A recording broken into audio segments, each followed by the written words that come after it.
Welcome in to another Running with the Timberwolves podcast on the Believe Sports Network. My name is Gabe Anderson, joined as always by Chris Emerson. Chris, how we doing? Hey, we're doing good. Got some new toys for the team, so that's fun. And nothing. I don't think anyone hates anything that happens, so that's a plus. Right, for sure. All my Julian fans out there, stand up. I'm sure a lot of people are excited. And from Zone Coverage MN, joining us once again. This is the third night in a row we've talked, and I've enjoyed everyone. Andrew Dukowitz, are you sick of me yet? Not yet. I will be very excited when Monday comes next week and I don't have to do quite as many pod appearances, but you know, this makes up for when no one wants to talk to me for months at a time in June. So and by the way, before we get going, let everyone know where they can find you all on the interwebs and your podcast and everywhere. So yeah, for sure. It's Ayo Dosunmu on all socials, Blue Sky, Twitter, Instagram, TikTok. Do a post-game Wolves and Lynx show. It's the Missing Wolves for the Wolves, Missing Lynx for the Lynx. Also do some stuff with K-Fan and Fox 9. So if you're ever watching or listening to K-Fan on Sunday, I join Worst Case Scenario quite a bit. And if you're watching Amy Hockett on the TV, I'm over there every once in a while too. And then all my written work's over on Zone Coverage. So always appreciate it when people check out that part, because that's probably the parts I put the most time into. Yeah, no, absolutely. Yeah, I was interested to learn that you're actually doing TV stuff. I think that's awesome. It's so much different to, to go on like an internet podcast, and then actually there's real TV cameras everywhere, and it gets real, doesn't it? Kind of when you're, I don't know. I'm kind of to a point where it's just, I never thought I'd be doing anything like this. So every time it goes up a level, it's just kind of like, well, I guess this is my life now. For sure. For sure. Yeah. I did a ton of radio in college. I wish I would have done more TV. And the problem is I fidget too much. So that's my problem with the TV thing. But anyway, we could talk broadcasting all day, but let's get into the main what most people are here for. If you haven't heard, the Wolves made a trade this morning. I'm sure you've heard of by this point. Ayo Dosunmu. I actually did a podcast earlier today, and I was told by several listeners that it is Ayo and not Ayo. So I was basically scolded on that by a couple people. But let's just get your opinion straight off the bat. Andrew, your thoughts on the trade? Yeah, I think it's a really good trade. You essentially give up nothing. Like Rob was buried on the bench. Lenny has never really gotten a chance here. 4 second-round picks is some assets, but it's, they have 8 of them over the next few years. Now they trade 4. Now they still have 4. How many second-round picks actually work out? Like, it's relatively little assets, and you get a guy in Ayo that's shooting 45% from 3. He's hitting I believe it was 88% of his threes are off of the catch and shoot. He shoots 55% from the right corner. I mean, you're going from a guy in Mike who was shooting 20% from the corners to a guy in Ayo that, at least on the right side, he's hitting 55%. And then defensively, he gives you a lot of stuff that used to give this team last year. He's really good at navigating screens. He plays with a lot of effort and energy.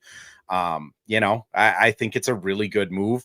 The other guy they get, Julian Phillips, I believe his name is, he's just kind of the flyer, kind of, make the salaries work type of thing. But even him, former McDonald's All-American, was a 5-star recruit or 4 or 5-star recruit to LSU before he decommitted, went to Tennessee, and then has kind of just struggled to find his shot in the big leagues. But yeah, I mean, the Wolves kind of got what they needed. They have another dude off the bench that can score.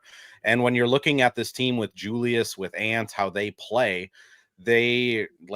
he should fit right in, catch and shoot threes. Dante's built a career off of that. So it should be something to be excited about. I actually just found out a little bit ago too that the trade has been finalized by the league. So I would kind of assume both of them are at least in town tomorrow, if not playing.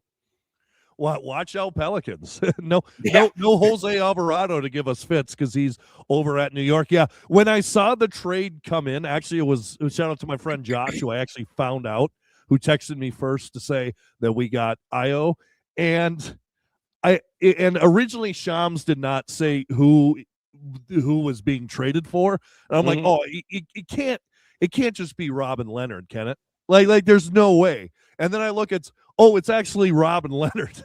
No, this is an absolute steal. Chris, your thoughts on the trade? Initial thoughts? I mean, it's great. There's a lot of people saying Ayo would go for a first round pick. Ayo, is that correct? Or at least that's Ayo? Yep, Ayo. Yep. Okay. Okay. A lot of people were saying a first round pick was what they were asking for. And, we kind of leveraged Dillingham as that de facto first round pick with those second rounds. I don't mind it. It's one of those, they like to call it like pre-free agent type things where, we're going to be so far over the cap, we're not going to be able to add anything in free agency next year. This is sort of just saying, like putting dibs on a guy almost. Like now we've got first right of refusal on bird rights and stuff. So it kind of makes that possible when we didn't have that option. So that's huge, just franchise building style. But as a player, I like him a lot. Like, and we've talked about him a lot on this podcast throughout the years. Like you said, a hustle guy. Sometimes when the team is just sort of dragging, this type of guy can change that whole momentum. He'll have some nights where he's 5 for 5 from three.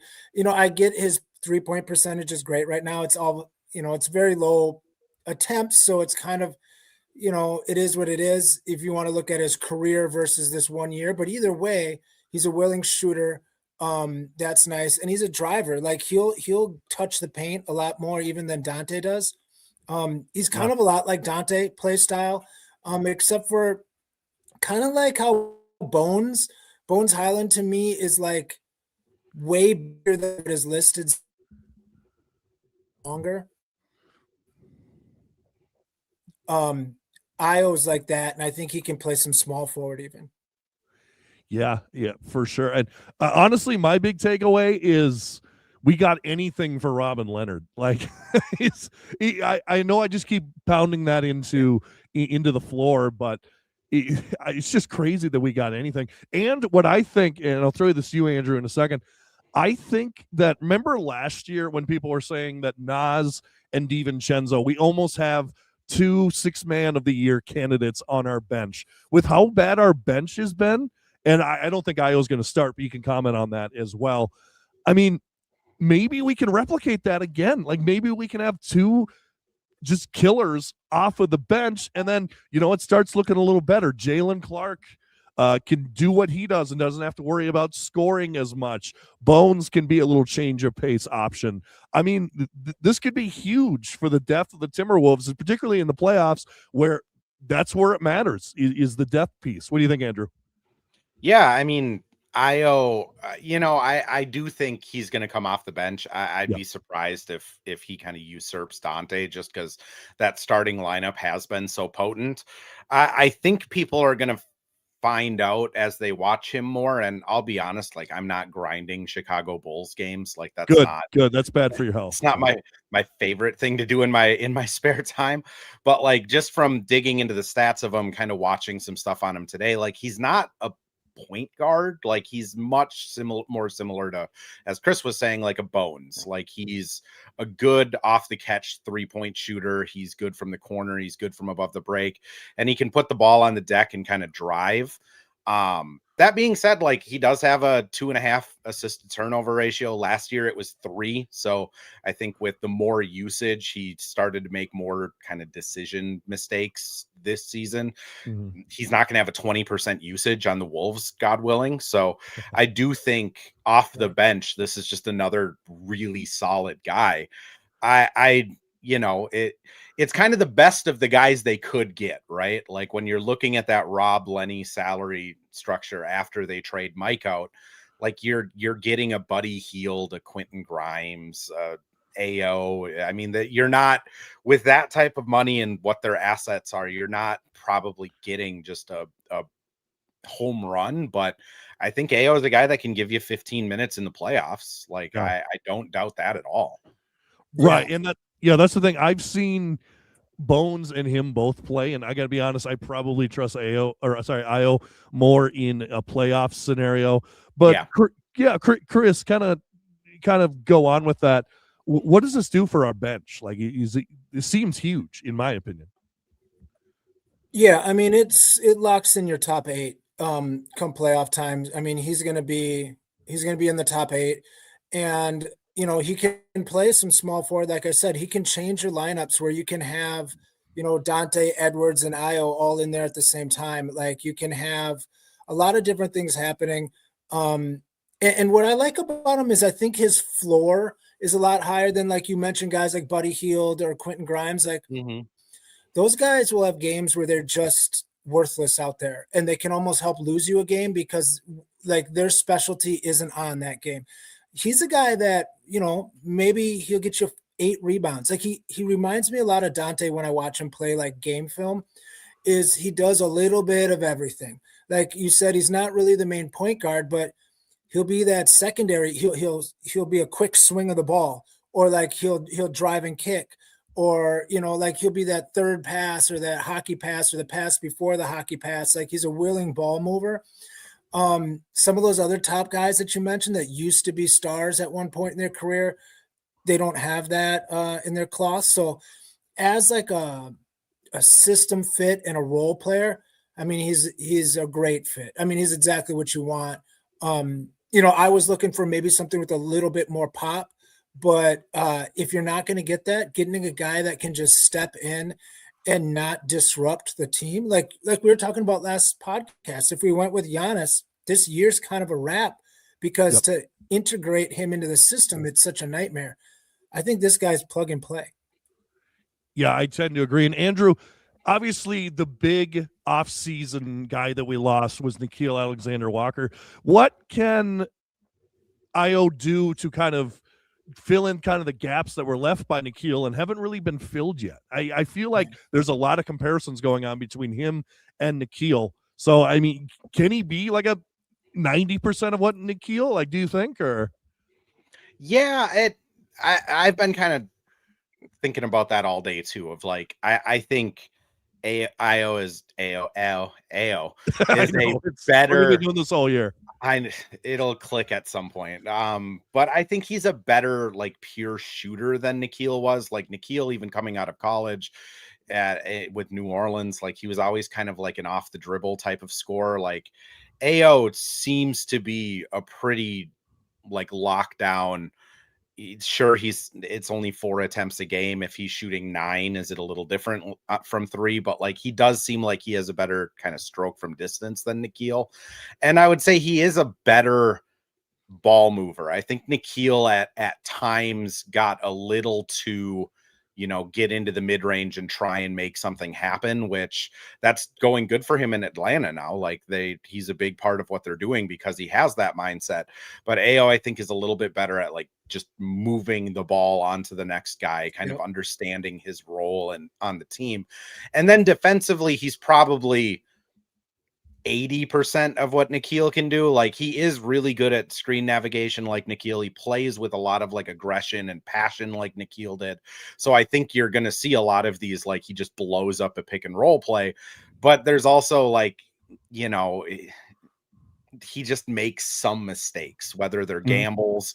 It's also really hard to tell some of this stuff because like Chicago is kind of so bad. Like, last year they were a play-in team, but this year it's just the wheels have kind of come off, especially when, Buzelis or Giddey isn't playing. So maybe some of that on the defensive side is him just trying to do too much, but I think he'll be solid. Like, he's definitely going to be a defensive upgrade over Mike. I think he's an upgrade over Bones on that end. And then on offense, like, he's going to fit remarkably well. Like, the spot up shooting. Chris, the other thing I think he does really well is just off the catch. He's able to just kind of plant and drive by a guy and like keep people kind of on their heels, which like that's something they wanted Rob to do, but Rob just wasn't kind of confident enough to do that. And Mike did do that, but now that he can't hit a floater, it's kind of lost its impact. So I think he's going to fix a lot of problems for this team. Also just like the rave reviews from like Chicago writers and reporters that he's just like an A+ dude, good locker room, like always has his motor on. I think that stuff will go a long way too, because like really we only have Dante and like Rudy that seem to show up ready to battle every night. So yes, getting another one of those guys in your top 7 is going to be important. Right. Going to some of the comments here. Producer Hack, Bulls guy here. Ayo will end up starting for you guys and make one heck of a backup with Ant. Take care of our guy, please. We absolutely will do that. We're excited, man. Like, we're excited about this guy. And as far as what I could say, what you're getting with Rob, I mean, hopefully you guys can utilize him better. I don't know if there's anything there. Well, there's growth. He's 21. He just turned 21 like a month ago. The guy's undersized. Like, who knows? Like, give it 2 years. Who knows? You could have something really cool or not. But, you know, second-round picks, I think, are actually more valuable than some people think, too. I don't know where these ones land or whose they are, so that can affect it. But, yeah, good luck, Bulls. I just add on Rob, like being around him and getting to know him quite a bit through summer league, training camp. I haven't really talked to him recently because we don't really get a chance to talk to the guys that don't play a lot, but like really high character dude, like really good kid for someone that's 21 years old. Like the ability he has to like give insight, be vulnerable. Like it's just, he's a really good dude, which, you know, it's sad to see him go. Cause I think you look at like, he has one of the best first steps I've ever been around. Like the stuff he does in practices, working out with Prigioni, like he has like an elite quickness to him. And on defense, despite being tiny, like he's scrappy. He plays with a lot of effort. He works hard, he tries really hard. Like if the Bulls are able to give him minutes to just work through, like his shot is kind of gone at this point. Like whether it's confident or trying to change his jump shot, it's not there. And the turnovers that's what had him on the bench and never get another chance. But if he's able to just work through that in Chicago, like the book's not written on him yet. I do think there's going to be some flashes and hopefully he gets a good run there, but he's a super nice guy. Lenny too, by far the funniest dude on the team. Like everyone on the team loves him. That's why he's been here for 3 years. He is exceptionally Canadian is kind of how I would describe him. Just very, very Canadian. Oh, yeah. And by the way, I should mention we're getting a lot of Bulls fans in the chat, which is awesome. I just want to mention Andrew was in the Wolves locker room. Like he's actually in there, like interviewing these guys and talking to these guys. So when he talks about these guys, he actually knows what he's talking about. No, I'm just saying so if you want a good, like kind of precursor on what you're getting and who these guys actually are, Andrew's a great place to go. I found this comment very interesting. And what's going on? I'm Julian Phillips' cousin. Just got traded to y'all. So I guess his cousin is in the chat. That's awesome. Well, yeah, man. Nice to meet you, buddy. Wolves Media's we're a good group. We'll take care of him. It's a little cold up here. Make sure he has like a good coat and stuff like that. I've heard Johnny Juzang drives to the games with the top down on his car. So maybe advise him not to drive with Juzang to games because it gets a little cold. But yeah, we'll take care of him. We have a really good group in the scrum up here. Oh, absolutely. And stick with us, Forrest Phillips 1521. Yeah, I mean, we can talk about Julian Phillips as much as you want. Like even if he goes down to Iowa, they have a good system down there for the Iowa Wolves as well. Great organization. Him on the podcast. Yeah. Hey, yeah. Honestly, we'd love to talk to your cousin if you can get that set up. We would love to talk to your cousin and get to know To be him. honest, you mentioned something about him, Andrew. You were talking about him being a McDonald's All-American and a high recruit.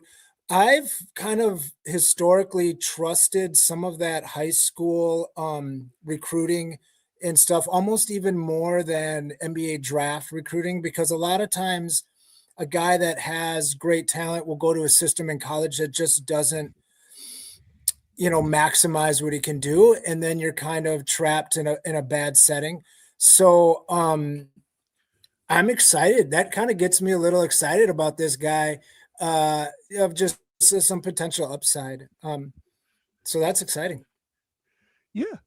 Yeah, absolutely.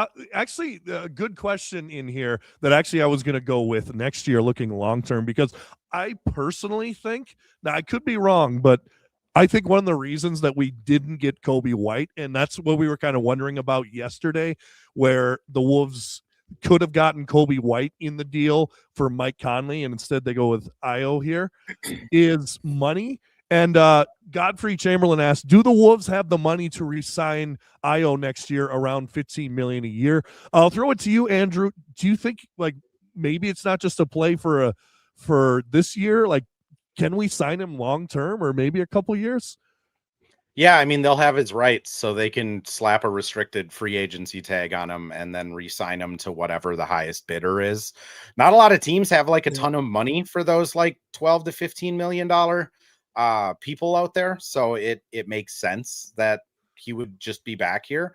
I think for the Wolves, it's a good like, let's see what he can do. Let's see if we want him to be a long-term part, or if we want to re-sign him and flip him, or what that might be. But I would kind of anticipate giving up Rob, giving up the second round picks, that they didn't do that for a rental. Right. And I am led to believe you're 100% right on the Kobe White side of it. I think it was just that guy might end up making $22-23 million next year, and that doesn't fit in the books for the Wolves. But Ayo at 15, 12, 18, like all of that works pretty well, especially when you have Mike's money coming off of the books. I mean, obviously they traded Robin Miller. Robin Miller's money coming off the books. Like, they will have enough to bring him back and keep their first round pick. So I would kind of anticipate this was a move to keep him around. And then Phillips, I think, is on a team option next year too. So I think he's nothing. I would anticipate we'll see him at Summer League, and he'll be back here next year too. Yeah, hey, and we'll have Andrew, Forrest Phillips. We'll have Andrew put in a good word for Julian with Tim, and hopefully they'll pick up that team option. He could be a piece going forward. And nothing else. Chris brought this up on the last podcast. We need a new bench mob guy. Like, we need the pointing back with Daishawn Nix, where you'd point at someone after you get dunked on. Maybe Julian Phillips is that guy. Like, yeah, maybe he has good bench vibes. We were talking earlier about Ayo. One thing that I think is about him and Naw, that like one reason why I was okay letting Nickeil Alexander-Walker go is when he was used as a quote unquote backup point guard, he struggled mightily. Like, bringing the ball up court, any sort of pressure in the backcourt was a circus. To the point where teams would attack him purposefully when he was the one bringing the ball up. I don't see that as much with Ayo. Like, I see him handle that better. So even like little things like that can be huge improvements that go a long way when it's a bench role guy. So not to jump back, but I was just thinking about that, the differences between those two. And that was something that was staggering. Yeah, absolutely. So let's do this.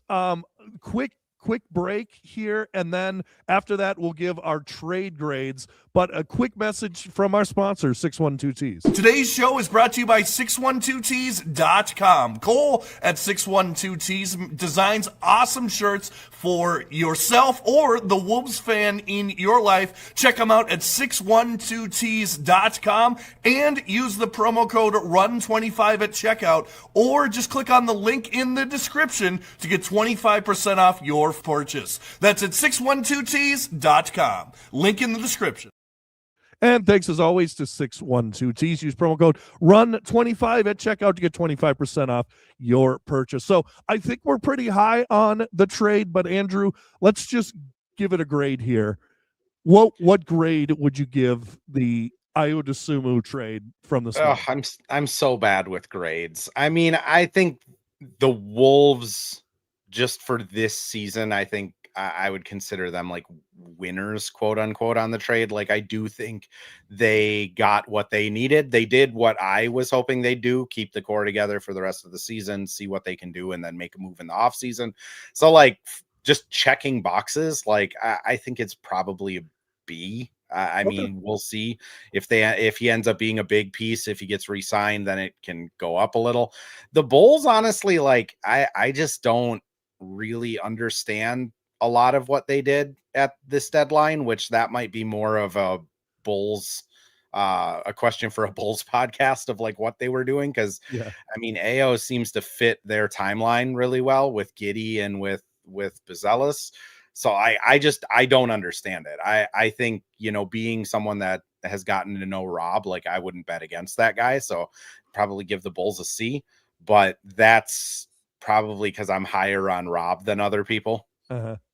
Yeah, and I think the Bulls, if nothing else, they're getting two guys on a weird team that can maybe find their way. And I've been calling it for this for a long time, for a new scenery for Rob Dillingham. I just think that if he sits on the Wolves bench for another year, it's doing nobody any favors. Like, Yeah. it's giving us no favors because his value tanks, and it's doing him no favors because he can't play and can't show what he can do, except if we're up 30 or down 30, which even then, sometimes Finch doesn't put him in until like a minute left, even if we're up 30. But that's another conversation. Chris, what would you give the trade for the Wolves? And then why not? There's a lot of Bulls fans here. What would you give it for the Bulls as well? Yeah, I mean, I think a B is a solid grade, because like we're getting a role player. We didn't give up a lot, and like you said, we save all of our main pieces for next year. I just saw Chris Maddox report that we were trying to get LaMelo Ball here, so that's kind of fun. Something big like that could happen. You know, we're saving all the pieces. For the Bulls, again, I like it. You know, they're obviously just kind of tearing everything down and rebuilding it. And if you're going to tear everything down and rebuild it, start with a 20-year-old that, you know, has at least an NBA skill set that's rare with that first step and that wiggle. You know, it's something you don't just get off the street every time. So, you know, give it a shot. And if it doesn't work out, you know, you were probably letting this guy walk in as a free agent anyway, so you're not out anything. Right.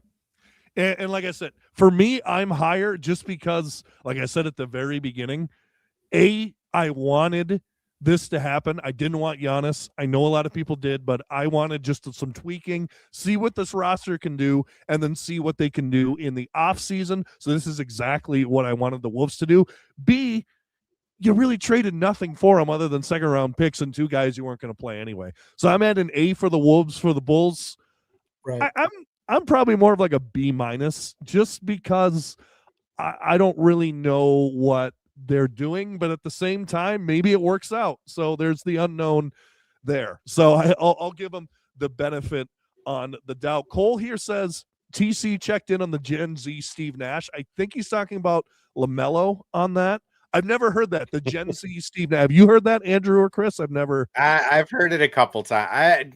I am guessing we are going to find out that Tim Connolly checked in on every major player in the entire league. Like, again, As you should. Exactly. Like, if you're not calling the Nuggets at least once a week to be like, is Jokic still happy? I mean, you're probably not doing your job. Like, Right. I kind of struggle to see how Ant and LaMelo would coexist, just because they're both have a lot of the same kind of like youthful problems, but might as well give a call. I mean, the worst Charlotte can say is no. I will say on the buyout stuff, because I'm assuming we're going to get to that. Like, just go straight into it. Go for it. Yeah, it's going to be Mike. I mean, John Krasinski went on PA today, said probably Mike. Dane Moore comes out, probably Mike. Everything I've heard, Right. I don't even know if they'll have like chipped off his nameplate at his locker by the time he gets re-signed. I just, again, Ant's post game last night saying like, Mike, if you're listening, we back. Like, if you're Mike Conley, you see all of that stuff, and if this wasn't all a conspiracy theory for them to get under the first apron and bring him back anyways, like, you're coming back. Yeah. I don't know how you wouldn't when you're getting that type of love. Also, like the love from fans, like for all of the complaints about Mike Conley for the last 3 months when he got traded, it was Wolves Twitter was distraught. And then it's they do have that other buyout spot. So I think the possibilities every day that passes, the vet minimum gets a little bit less and a little bit less. Who knows who will get bought out, but it's going to be fun to at least get into that part of it too. Because who knows, Chris Middleton, if DeRozan gets bought out, Kyle over in Memphis, I'm sure he's not long for that team. Like, there's a lot of weird players on weird teams right now. Right. And I'm not against Mike Conley being on this team. I'm just against Mike Conley being on this team for $10 million.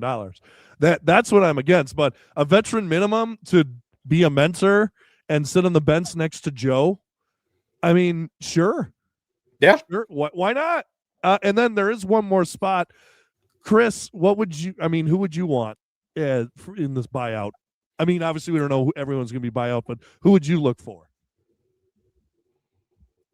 You know, I really think this team has an issue at about 6'6" to about 6'9". Like, we really only have Jaden McDaniels that fills that small forward void. And I've been talking about this for a year. We got Julian. Like, what are you talking about? There's times when you're gonna.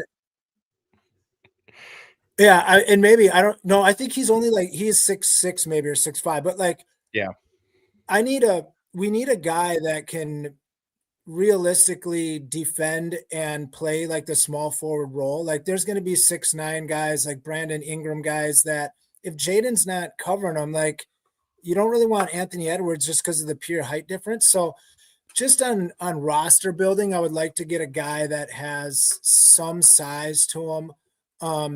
But yeah, I mean, the buyout thing is, you know, it's a who knows. It's a who knows what's going to happen. So I'm kind of excited to see that.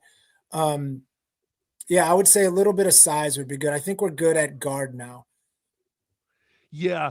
Let me just throw out this name because it's obvious. Ren Zers 3 saying Cam Thomas. I know you talked about this in your Q&A earlier that I was watching. Let me just ask you, Andrew, why are you down on Cam Thomas? Because I kind of share the same idea, but go ahead. What's your thoughts on Cam Thomas? Yeah, so I think for this team, when you have a guard lineup of Ant, Dante, Ayo, Bones, Jalen Clark, and Mike presumably coming back, or if you want to say like the devil's advocate, like, why not bring Cam Thomas in instead of Mike? Like, I think Mike coming into this locker room is just going to be a guy that helps. He's helpful in film rooms. He's the team dad. Like, people lean on him for like support with everything from finances to playing time. And if the bleep hits the fan and, you know, you need to play Mike, you know, he's going to be maybe not the best offensively. Maybe he'll make some, you know, get cooked on defense once or twice, but like, he's solid. He's going to be a professional. Cam Thomas, just looking at his season thus far, he has the third worst net rating on a very bad Nets team. Yeah. His field goal percentage, sub 40%, 3-point percentage has fallen off. He's one of the worst defenders on the team. He has a 1.5 assist to turnover ratio. And I think if you were to sign that guy, he would be expecting minutes, which what he has put out this year, he just wouldn't deserve minutes over Ayo or Dante or Ants or honestly even Bones and Mike. I mean, he's having a bad season. Like, I think it's for Wolves fans, you know, we see him come back off the pine and torch us for 30 and it kind of leaves that taste in our mouths of like, oh, this guy. But like, the reality is he wasn't, I mean, he's on like the qualifying offer for a contract until he got bought out, because in free agency, nobody wanted him. No one wanted to trade for him. I don't know what he's like as a locker room guy. The people I know in the Brooklyn market say he's like actually fine. They'd never have any issues with him. It's just this team, I don't think needs like a high volume, very erratic scorer that can't defend. I think they just need a solid guard to sit on the bench. Yep. Yeah, and like Cole says here with the great KG picture, I'm pretty sure a lot of people are high on Cam Thomas just because of that game against us. Like I don't think a lot of fans are watching Nets games, and rightfully so, on a night-to-night basis, watching Cam Thomas. But I mean, yeah, I don't see it either. Go ahead, Chris. What I'd say about Cam though is he does have that he does have a skill set though. Like a lot of guys that are bought out, that are out there, they're just going to be just guys, that are out there putting in cardio. Like Cam Thomas is a guy that, by the way, I don't want him I'm not saying sign him, but like if we did, like he's a guy that, okay, we need something. Like we need a spark. We need something. He gives you 5 minutes. He takes 6 shots. Something can happen. Like he can be that little ignition if you need that, like in emergency break glass. But I do know that when he was playing for the Nets, they were the worst defensive team. And when he was out for the Nets, they were like the 15th, they got dramatically better defensively. And then he came back and they were instantly like the 30th worst again. So like he does infect the entire team defensively. So it wouldn't be something like you said that would be for many minutes. But I mean, if you're, a lot of the guys that we're going to be buying out now, I mean, this is a 14th, 12th guy on your roster type guy. So right. It wouldn't be the worst guy to get just because he can get a bucket, if you need it. But, I would look other ways. Yeah, and by the way, if you're watching on Twitter, make sure to follow us at Running with the Timberwolves. And then, of course, follow Andrew as well at ADukeNM. And on YouTube, make sure to subscribe to Running with the Timberwolves and like and subscribe. You might as well if you're enjoying the content. I got a question right here. What are your thoughts on Najee Marshall or Sadiq Bey? Maybe guys to look during the offseason to add more depth. You got not really buyout candidates, but I'll throw it to you, Andrew. What do you think? Like Najee, I kind of like Najee. Sadiq has had some games here and there. Almost did a game winner against us a couple years ago in Atlanta. That maybe should have been a foul. But anyway, your thoughts on Najee or Sadiq Bey? Admittedly, I don't know a ton about Najee. Okay. I would say Sadiq Bey, coming from that 2020 class, like I've always kind of watched him a little bit, even when, through Detroit and every other team he's been on. Like big bodied guy, plays with a lot of force, has developed a little bit better of an outside shot. Theoretically, he should be a good defender. Like he's long and is athletic. I think he would be just kind of like, I don't know if he would, like if this roster currently constructed were to just sign Sadiq Bey, I don't think he'd play. I think you'd go Rudy, Julius, Nas, and then maybe Bey before like Johan on that pecking order. But like he'd be fine. I think kind of like what I was saying before, like he's a capable, like competent 6'8" dude. Yeah, no, I wouldn't mind it as a stash. And like Chris, like you were saying, that range between 6'6" and like 6'9", I think Sadiq Bey is somewhere in that range. I think he's about that size. Yeah. Isn't he?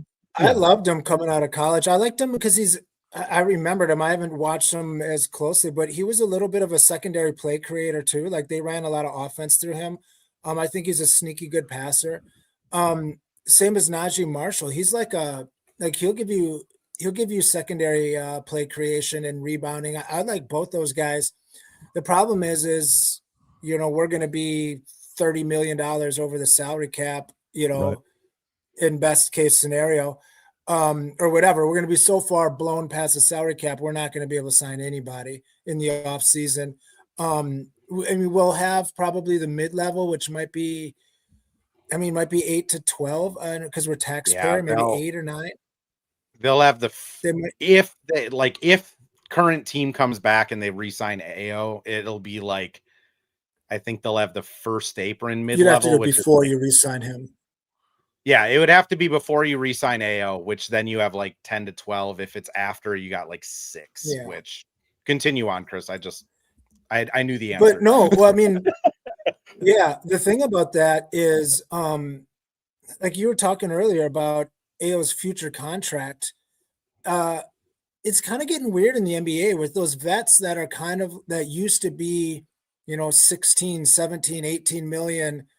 Like those guys are kind of like, that's just sort of a salary range that you just don't see much anymore. You got guys that are on the max, and then you got these veterans that are signing like $5 million deals, and they're a $12 million guy. It's just I would rather keep two $12 million roster spots and go for a max guy, is kind of what some of these teams seem to be doing. So it's going to be weird to see what like guys like that get. So it's possible either one of those guys could be, a low mid-level guy. And I'd say out of the two, I kind of like Najee because I think he's got a little bit more play creation. And I don't think you can get enough guys that when they have the ball in their hand, they can create for themselves or somebody else.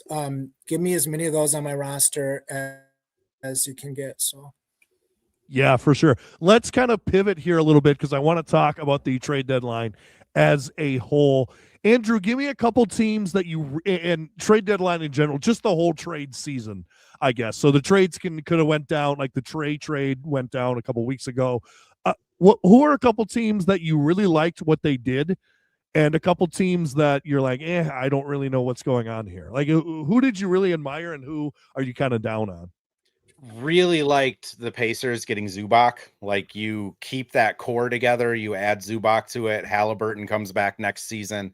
I think for, Miles Turner, he was really good at kind of like recovery defense, and he was really good at kind of like catch and shoot stuff. But like Zubac is just almost in every way a better version of Miles Turner. Good contract.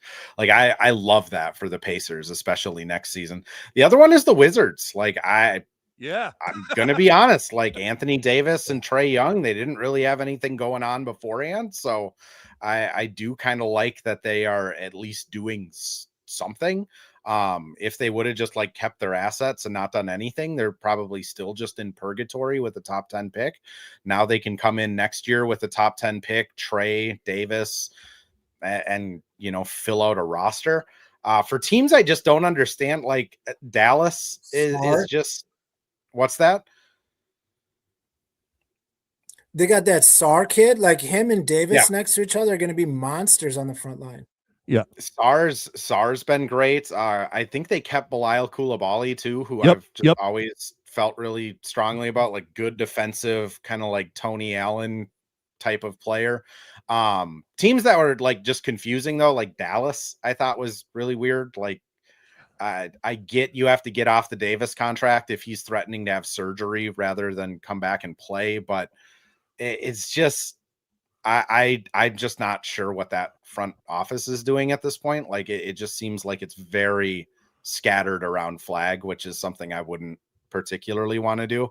I think the other one is just the Kings. Like, I just like to not move Levine or DeRozan. Monk didn't get moved either from what I saw. Like, to not move any of them, and potentially all of them could just leave for nothing in free agency. It's just really poor asset management. I mean, if you're going to lose somebody in free agency, even if you can get like a second round pick, it's better than nothing.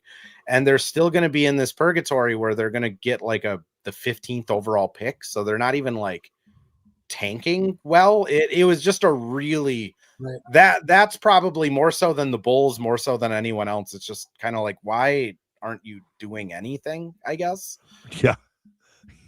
Yeah, the Kings came out yesterday. I think the coach, Christie, said, we're going to start playing the young guys. Well, then why didn't you get rid of your old guys? Like, what? Yeah. Are they just going to sit there and make money? Like, that sounds like a pretty good deal. Sacramento, I think, is a beautiful city. I don't know. Like, That's crazy to me that everyone's still, Sabonis is still there. Levine is still there. Monk is still there. DeRozan could get bought out. That's another name that could bring up, but I mean, just crazy. Let's go to you, Chris. Who did you like and who did you not like of what they did from the trade deadline? Like you said, the Pacers were cool. I like that they got Zubac. He's a beast. Very underrated. They did trade this year's first round pick for that, which is got some weird protections, but could be like top 5 pick or something. So that could be dangerous. But I think there's a gap in those protections, so they still might dodge that hurdle. I think I was big on Memphis getting rid of Triple J just because I don't like him and his contract is pretty aggressive. And I think if your team is bad and you've got a huge expensive contract that doesn't, like, he's a unique player that you kind of have to have a unique team build around, get off of that.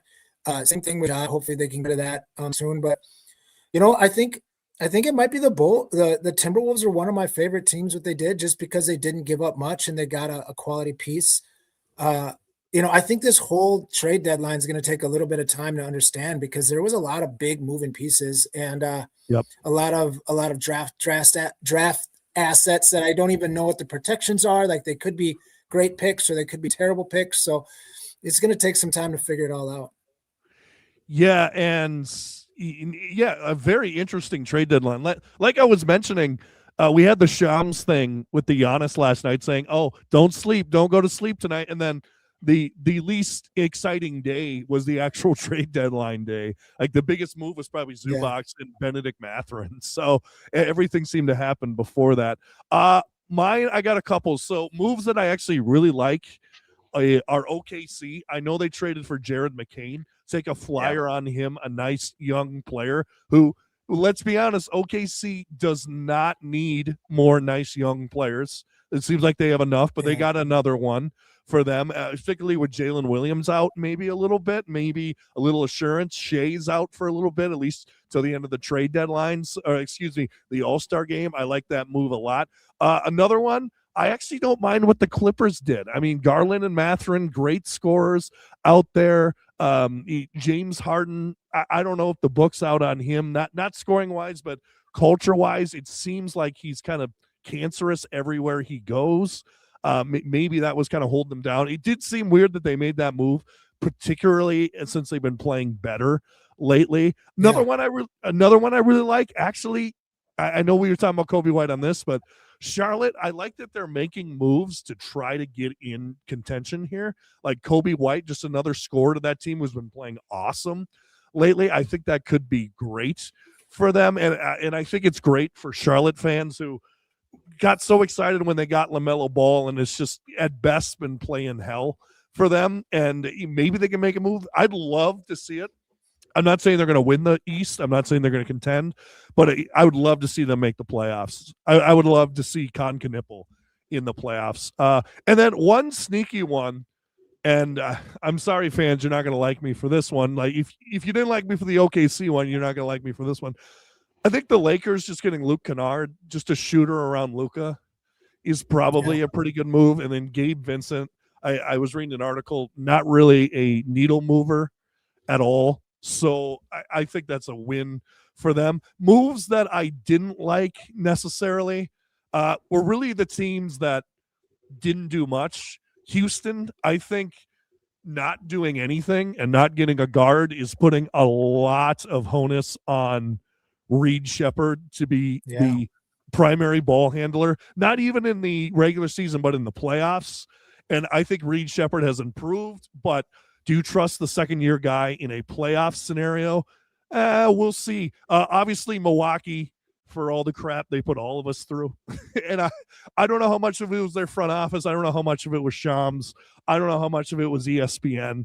But you get promised a package for Giannis, and all you get is Ojman Jang. I mean, that's a rough trade deadline. And then, like you're mentioning, the Kings, like what? All you get, DeAndre Hunter, another veteran guy who's just going to come in and do what exactly? I don't know. And they got, instead of getting rid of their veterans, they got rid of the one guy that I've seen fans like over there in Keon Ellis.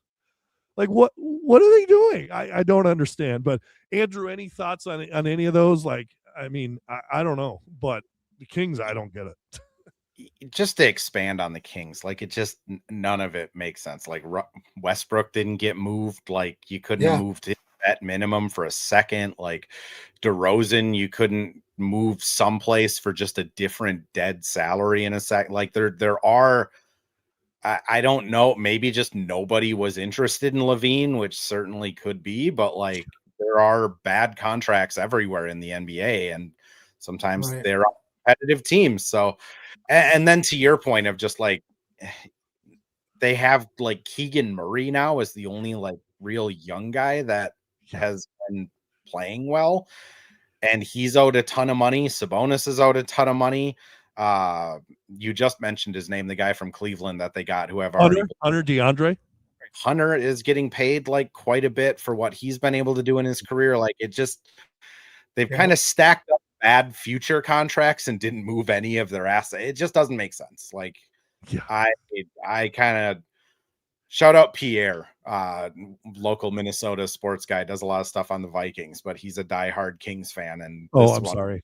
Hopefully his heartburn settles down tonight, because I'm sure he's feeling it. Yeah, the Houston take was good. Go ahead. Sorry. Go ahead. That Houston take was good, with as many guards that are even at least somewhat impactful, that moved hands for relatively small prices. It is surprising that Houston didn't put a feelers out for a couple of them. Yeah, maybe they did. Maybe they didn't want to give up any of their young core. I don't know. It's an interesting. I mean, they gave up Cam Whitmore, I think, last offseason or this offseason, but it's just, it's weird. It's a lot on Reed Shepherd, man. Like, it's kind of the opposite of our scenario. We did not trust our young point guard. They're trusting their young point guard from Kentucky a lot. So we'll see how that goes. One quick question here before we kind of wrap up. Bradley Snyder says 3871. Will Ayo play tomorrow?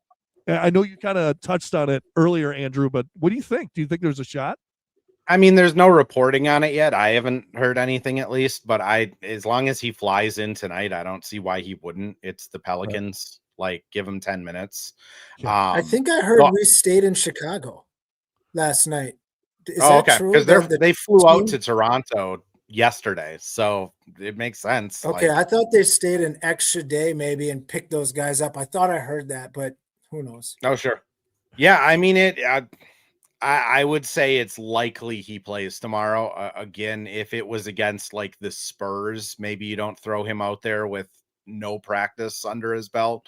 But like, it's the Pelicans, a team that's kind of reeling at this point.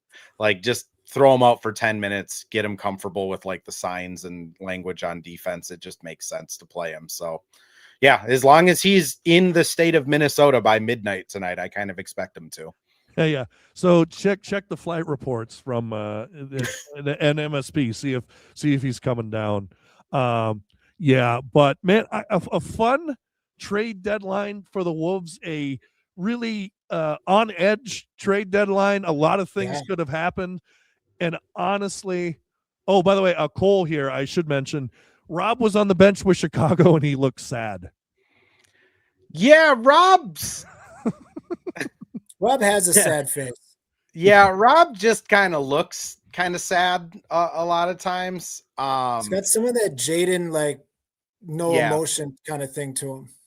I will say, like, Rob did have like a good relationship with Bones and Mike and Pablo and like a lot of guys on the team. So I'm sure, like, when you quit a job that you like and you go get a different job, like, you kind of miss your coworkers. Like, I'm sure it's the same with NBA guys, where he's probably excited for the opportunity that he's going to be getting in Chicago. But at the same time, it's like, man, I'm not going to see these dudes every day anymore, which on the human end, I think that kind of sucks the first couple weeks. Right. And like you said, that's for any job, really. I mean, Yeah. if I left my job today and went to another one, I'd miss the people who are around me, or the people that I say hey to every day. One interesting question that not from Twitter, but I wanted to ask you, Andrew, real quick. What do you think it's like for a guy, let's say on a contending team, that maybe not the best player on the team, but was part of the winning, and you get traded mid-season to like a bad team, like a Wizards, or like in the past, like Charlotte. How do you think the team?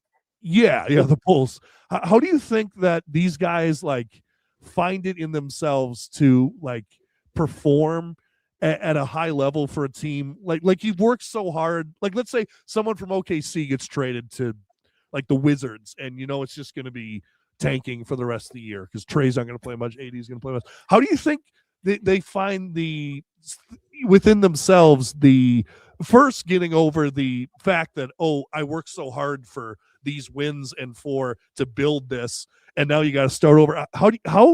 And my biggest, I'm getting the question, I promise you, but my biggest example, I remember watching the Bad Boys documentary, and Joe Dumars, after he won the championship with the Pistons, got traded to the expansion Wolves. And it almost felt like his heart got ripped out of his soul. Now, maybe that's a little bit of an exaggeration, but how do you think the guys handle that? Like when they go from a great team to like a rebuilding team, like what's the process like? Yeah, I think it's kind of twofold. When you're a vet on a team like Mike, it probably sucks a lot more. Like, it thankfully looks like there's going to be a pathway for him to either return to the Wolves or go to a competitor. Like, I think any of these, like OKC would probably love to have Mike at the very end of the bench, just speaking in people's ears. But like for guys like that, I think it's just about like, having like professional pride, wanting to win, that type of stuff. I think younger guys like Lenny, Rob in particular, it's a chance to get a contract, a chance to like get established in the league. Yeah. So I think it's a little bit easier for those guys, because like Rob, again, I'm sure it stings. You get drafted to this team, you hope you're going to be here. He did like the city, he likes the guys on the team, but like at the end of the day, you're looking at the Chicago's depth chart, and it's like, I'm going to get minutes. Like I could get paid in 2 years. I could make this is a second chance. For Lenny, kind of the same thing, where it's like, I'm going to have a chance to get like a contract. He's the tallest guy on the team, probably. Honestly. And I think he will get minutes. Like, I think they traded for Rob and Lenny to at least kick the tires on him. So I think it's kind of twofold. For vets, it's, you try to find a situation, whether it's a buyout or whether it's, like Al Horford going to that bad Thunder team and just sitting out for an entire season. You try to just make do with it. For the young guys, I think a lot of them welcome it. Like, again, I'm sure Rob, if it was his choice, I'm sure he didn't want to get it traded. Like, you have to find a new apartment. You're now going to be living in Chicago. Like, it's kind of a life-changing thing. But I think they're able to kind of compartmentalize it and go like, oh, this is my chance, and kind of go from there. Right. Absolutely. Chris, anything to add on that? Yeah. I mean, some of these guys, I think out of the guys we're talking about here, Dillingham for sure is probably going to handle it. I would assume, not like I know the guy the best, but I know he went to like 3 high schools, went to a bunch of prep programs, and high school is like from one side of the nation to another. So I think basketball being like a business isn't new to him. I think it's been a business to him since he's been 16. So which isn't 5 years ago. So, I mean, it's pretty normal for him. But yeah, it's got to be crazy, but that's part of the game. Right. Absolutely. So we do know that Ayo Dosunmu is going to be wearing number 13. Will you be purchasing a Dosunmu jersey, Andrew, in your future? I will not. The last jersey I bought was a number 67 white Taj Gibson jersey, and I'm pretty okay with that being the end of my jersey collection. I will say, as a guy that is trying to collect every an autographed basketball card of every Timberwolves player that has ever blogged a minute. Every time a trade like this goes down, it becomes a little more expensive for me. So if we could just keep the roster the same for like 5 years, that would be good. By the way, Forrest Phillips, can you get Andrew a signed Julian Phillips card, please? We'd love it. By the way, I think I can manage that one on my own. I did message him. I said, if you can give me a Julian Phillips jersey, I'll wear it every single podcast for the rest of the year. So offers out. Hit me up after the show. But anyway, Andrew, thanks so much for being here. It's been a fun three nights in a row. I've really enjoyed it. You are welcome anytime on the pod. Love talking with you. And once again, tell everyone where they can find you at. Yeah, A Duke on socials. My written work's over on Zone Coverage, comes out on Wednesdays and Saturdays usually. And then, Missing Wolves post-game live stream for the Wolves, Missing Links for the Lynx. And worst case scenario, I guessed over there on KFan, Fox 9. I'm over there every once in a while. So I'm around. Right. And really great stuff. Andrew Grinds, he does a post game after every single game, so check him out on his Twitter and YouTube. Just fantastic stuff, and we love having him on. And check out his writing as well. A lot of people kind of go to the podcast stuff, but writing's still so valuable in today's society. So check out his writing at Zone Coverage. I'll link it in the description. He writes great stuff over there. So yeah, check him out. Chris, thanks so much for being here. Yeah, it was great, man. It's exciting. I'm excited to see what this team looks like with the new guy added. One thing I'll tell the fans is don't be shocked by his jump shot. It is kind of a little weird looking.